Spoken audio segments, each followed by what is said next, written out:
दोस्तों, बड़े बुजुर्ग कह गए हैं, महंगा रोए एक बार, सस्ता रोए बार बार। यानी कि अच्छी और महंगी चीज खरीदो तो एक बार दुख होता है और सस्ती चीज खरीदो तो बार बार दुख होता है। वो इसलिए कि महंगी चीजें ज्यादा चलती हैं, अच्छी होती हैं क्योंकि वो ज्यादा चलती हैं, बार बार खराब नहीं होती। जबकि सस्ती चीज लेने से आप बार बार वो खराब होगी तो आप बार बार आपको परेशानी होगी, जबकि महंगी चीज में एक बार होगी क्योंकि एक बार महंगी पड़ेगी लेकिन वो सालों साल चलेगी। ऐसी कहावतें हैं, हमारे गांव में बोली जाती हैं। अब इसमें क्या सच है क्या सच नहीं है वो वक्त के साथ देखो बदलने वाली बात है और एक अलग मुद्दा है। आज मैं बात करने वाला हूं कि क्यों आपको सस्ते स्मार्टफोन नहीं लेने चाहिए। मैंने एक वीडियो बनाई थी ना जहां पर मैंने कहा था कि महंगे स्मार्टफोन क्यों नहीं लेने चाहिए। वो मेरे चैनल की टॉप वीडियो बन चुकी है दोस्तों। उस पर इतने व्यूज है कि मैं पागल हो गया देख के एकदम कि इतने सारे व्यूज। तो सवाल ये उठता है कि यार सस्ते लेना सही है क्या, महंगा लेना तो सस्ते क्या, सस्ता मतलब सस्ता तो 2000 का फोन भी होता है सस्ता क्या सस्ता। आइए बात करते हैं इस चीज के बारे में। और सस्ते से मेरा ये मतलब नहीं है कि वैसे फोन जो अच्छे आते, अब ये भी है कि सस्ते में Xiaomi हो गया या सैमसंग हो गया, ऐसी बहुत सारी, मोटोरोला हो गया, ऐसी बहुत सारी कंपनियां हैं जो अच्छा फोन देती हैं। लेकिन कुछ ऐसी कंपनियां हैं जो मैंने पर्सनली फोन खरीदे हैं जैसे ओप्पो, वीवो, ये अच्छे फोन नहीं देती। तो इनमें क्या परेशानियां आती है आइए बात करते हैं। सस्ते फोन की सबसे बड़ी प्रॉब्लम दोस्तों ये होती है कि इसमें आउटडेटेड प्रोसेसर मिलने के ज्यादातर चांसेस होते हैं।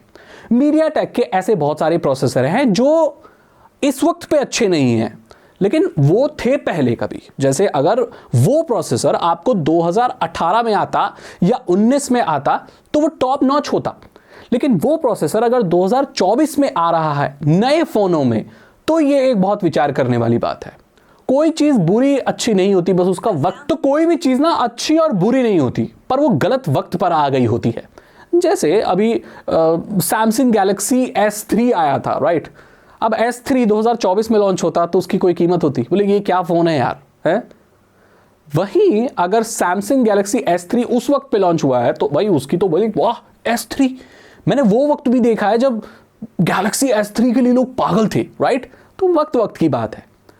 तो वो जो ओप्पो का फोन मैंने लिया था उसका जो प्रोसेसर था दोस्तों वो था बहुत पुराना, लेकिन वो अब लॉन्च हो रहा है। सबसे बड़ी प्रॉब्लम है आउटडेटेड हार्डवेयर, वो गर्म होते हैं, गेमिंग परफॉर्मेंस अच्छी नहीं देते, तो ये बड़ा मसला उसमें रहता है भाई। तो पहली चीज है सस्ते फोनों में आउटडेटेड हार्डवेयर जो कि 2-3 साल पुराने प्रोसेसर के साथ आते हैं।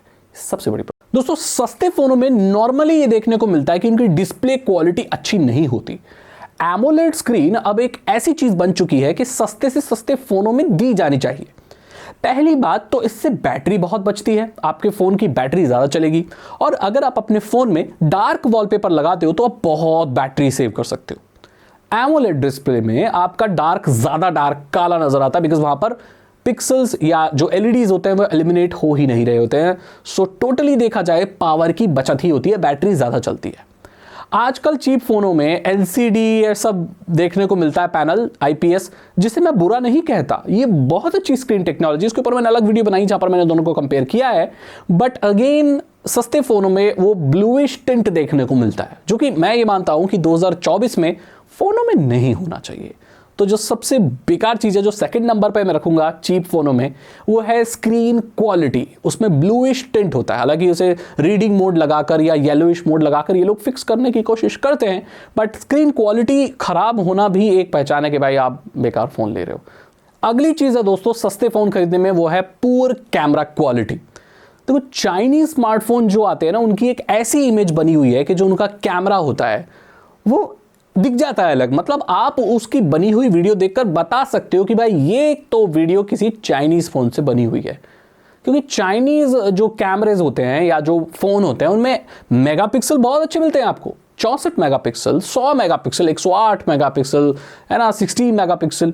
बट उनसे जो इमेज और फोटो निकल के आती है या वीडियो निकल के आती है, कुछ भी निकल के आता है, जो आउटपुट निकल के आता है वो थोड़ा चीप होता है। उसमें एक्स्ट्रा शार्पनेस होती है, कलर अच्छे नहीं होते, ये सारे इश्यूज होते हैं। हालांकि ये इश्यूज अब बहुत बजट कंपनियों ने फिक्स कर दिए हैं, लेकिन कहीं ना कहीं आप उठा के देख लो एक प्रीमियम स्मार्टफोन या एक अच्छे कंपनी का और एक चाइनीज कंपनी के स्मार्टफोन की, दोनों की वीडियो देखोगे क्वालिटी में तो फर्क होगा, लेकिन ये वो चाइनीज पना जो होता है, मैं बोलना चाहूंगा उस वर्ड चाइनीज पना, वो सस्ते फोनों में देखने को मिलता है जो कि बिल्कुल भी अच्छा नहीं लगता।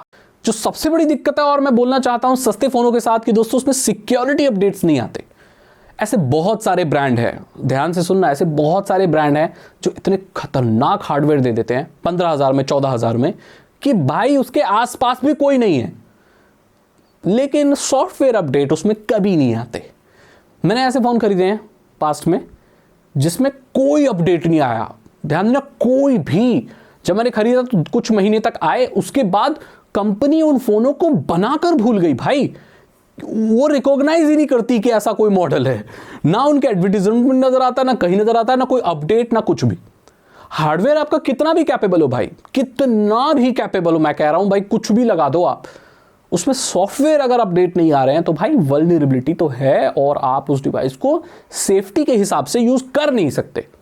तो ये भी ध्यान करने वाली बात होती है। तो जो बहुत सस्ते डिवाइसेस आते हैं उनमें कंपनियां ज्यादा इन्वेस्ट नहीं करती या ज्यादा ध्यान नहीं देती लॉन्ग रन में, क्योंकि कंपनी ने वो फोन बहुत ही कम मार्जिन पे लॉन्च किया गया होता है। जैसे अगर कोई फोन बन रहा है और कंपनी को नॉर्मल फोनों में 5,000 बचते हैं, लेट्स से 5,000 का प्रॉफिट होता है, जो बजट वाले फोन होते हैं कंपनी को उसमें 2,500 से 2,000 या 1,000 का प्रॉफिट हो रहा है। अब उस 1,000 के प्रॉफिट के लिए कंपनियां 6-7 साल की सपोर्ट कभी भी नहीं देंगी, क्योंकि उनको और डिवाइसेस पे काम करना है और इतना उनकी कमाई नहीं है जितना अपडेट देने में उनकी लागत लग जाएगी। यही वजह है कि दोस्तों जो अल्ट्रा चीप फोन्स होते हैं, जो बहुत ही बजट वाले होते हैं, मैं यहां पर बात कर रहा हूं 7,000, 7,500, 8,000, 10,000 तक भी, तो कंपनियां ज्यादा उन पे ध्यान नहीं देती। इवन आजकल तो 10-11,000 को भी बहुत मतलब लोअर रेंज वाला लोग मानने लगे हैं। तो ये दिक्कत आती है कि अपडेट नहीं आते, ये भी एक माइनस पॉइंट है सस्ता फोन खरीदने की। अगली चीज है दोस्तों कि उसमें स्पाईवेयर बिल्ट इन आते हैं।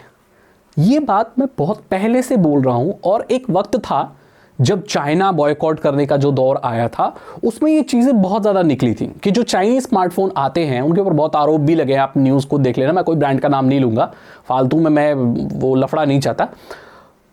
उनके ऊपर आरोप लगे हैं कि वो आपका डेटा रात में जब आप सो जाते हो, मैं ब्रांड का नाम नहीं लूंगा किसी का, आप खुद रिसर्च करो, आप जब सो जाते हो रात को, आपका फोन किसी चाइनीज सर्वर से कांटेक्ट करता है रात को 2:30 बजे या 1 बजे, ऐसे बहुत सारे ब्रांड हैं, चाइनीज ही हैं ज़्यादातर। तो वो रात के 2 बजे 1 बजे अजीब से बीजिंग के सर्वर पर कांटेक्ट क्यों कर रहा है?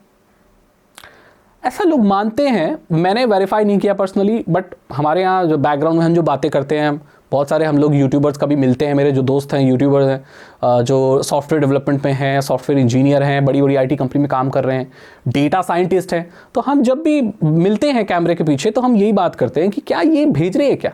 उन सभी लोगों का मानना है दोस्तों, मैं अंदर की बात बता रहा हूँ, उन सभी लोगों का मानना है कि ये जो चाइनीज स्मार्टफोन कंपनियां हैं ना, ये जो चाइना में बनी हैं, ऑपरेट कर रही हैं, बहुत अच्छे से फल फूल रही हैं, वहाँ पर कम्युनिस्ट पार्टी है, जो भी है, तो वो कंपनियों को फल फूलने इसलिए देती है एक क्लॉज के साथ कि आप जिस भी कंट्री में ये स्मार्टफोन बेचेंगे वहाँ पर एक स्पाईवेयर डाल के बेचेंगे, जिससे हम उनकी जासूसी कर सकें। यही वजह है कि बहुत सारी एप्लीकेशंस इंडिया में बंद हैं दोस्तों, क्योंकि वो इतना ज़्यादा खुलेआम आपके डेटा को चुरा रही थी, जो हमारी सेफ्टी के लिए, सिक्योरिटी के लिए और देश की सिक्योरिटी के लिए ठीक नहीं है। थर्ड पार्टी UI ये लोग जो बनाते हैं, एक मेन ऑपरेटिंग सिस्टम में, यहाँ आगे मैं नाम नहीं लूँगा, उनमें भी काफ़ी हद तक ऐसे कोड देखे गए हैं जो आपके डेटा को चुराते हैं। तो सस्ते फ़ोन मोस्टली चाइनीज़ होते हैं और उनमें यही प्रॉब्लम होती है कि उसमें स्पाईवेयर इंस्टॉल्ड होता है और जासूसी आपकी बेसिकली वो लोग कर रहे होते हैं। तो अब सवाल ये उठता है दोस्तों कि फ़ोन खरीदें तो किस रेंज का खरीदें? महंगा वाला आपने बोल दिया भाई बेकार होता है, सस्ता वाला आपने बोल दिया भाई बेकार होता है। दोस्तों एक जो स्वीट स्पॉट है ना आजकल, अगर आपके पास पैसे की दिक्कत नहीं है, आप ठीक ठाक पैसे हैं आपके पास, तो 15,000, 14, 15, 16 ये जो है, ये मैं कहूंगा एक बहुत ही स्वीट स्पॉट है स्मार्टफोन खरीदने का। जैसे ही 10,000 से 11,000 से नीचे आप जाने लगते हो तो वो फिर थोड़ा सा उसमें चला जाता है, और जैसे ही आप 20-25 के ऊपर जाने लगते हो तो थोड़ा सा, मैं तो मेरे लिए तो वो खैर प्रीमियम ही है, मैं बाकी लोगों के हिसाब से भी बोल रहा हूँ, मिडिल क्लास लोगों के लिए तो 25-30 हज़ार से ऊपर भाई प्रीमियम फ़ोन होता है हमारे लिए। जो बड़े बड़े यूट्यूबर हैं, जो बहुत घने अमीर लोग हैं, उनके लिए 50,000 से तो फ्लैगशिप शुरू होता है, प्रीमियम फ़ोन उनके लिए 2 लाख से ऊपर का होता है। तो भाई अलग अलग लोगों का हिसाब है पैसे के हिसाब से, हमारे लिए 25,000 से ऊपर प्रीमियम फ़ोन होता है, उसमें तो कोई दिक्कत नहीं आती अगर आपने बड़े बड़े ब्रांड का लिया हुआ है, लेट्स से मोटोरोला, सैमसंग, बहुत अच्छी रेपुटेशन है इन लोगों की, तो लिया हुआ है तो बहुत अच्छा है। लेकिन आप जैसे ही 10-11 से नीचे जाते हो तो दिक्कत आती है। 15-14, 15-16 स्वीट स्पॉट मैं कहूँगा, ये फ़ोन आपको लेने चाहिए और ये आराम से आपको बहुत लास्ट करेंगे। अब तो सैमसंग और बड़ी बड़ी कंपनियां, मोटोरोला और ये सब प्रॉमिस कर रही हैं कि आपको 5 से 6 साल के अपडेट देंगे, तो आप आराम से इन फ़ोनों को 5-6 साल या उससे ज़्यादा भी चला सकते हो। मेरी वीडियो आपको कैसी लगी कमेंट सेक्शन में ज़रूर लिखना और आप बताना कि सस्ते फ़ोनों के साथ और क्या प्रॉब्लम आती है। बहुत सारे लोगों ने बजट फ़ोन खरीदे होंगे अपने मम्मी पापा के लिए, दादा दादी के लिए, या सेकेंडरी फ़ोन ऐसे यूज़ कर रहे होंगे सस्ते फ़ोनों को। तो कमेंट सेक्शन में लिख के बताओ आपको क्या दिक्कत फेस करनी पड़ी, ताकि मैं इसका नेक्स्ट पार्ट बना सकूं। ठीक है, इस वीडियो को लाइक करें, दोस्तों के साथ शेयर करें। साइबर सिक्योरिटी और एथिकल हैकिंग में इंटरेस्ट है तो डिस्क्रिप्शन चेक करें, मेरे चैनल को सब्सक्राइब करें और बेल आइकन को प्रेस करें। मैं मिलता हूं आपसे अगली वीडियो में। Thank you so much and good bye.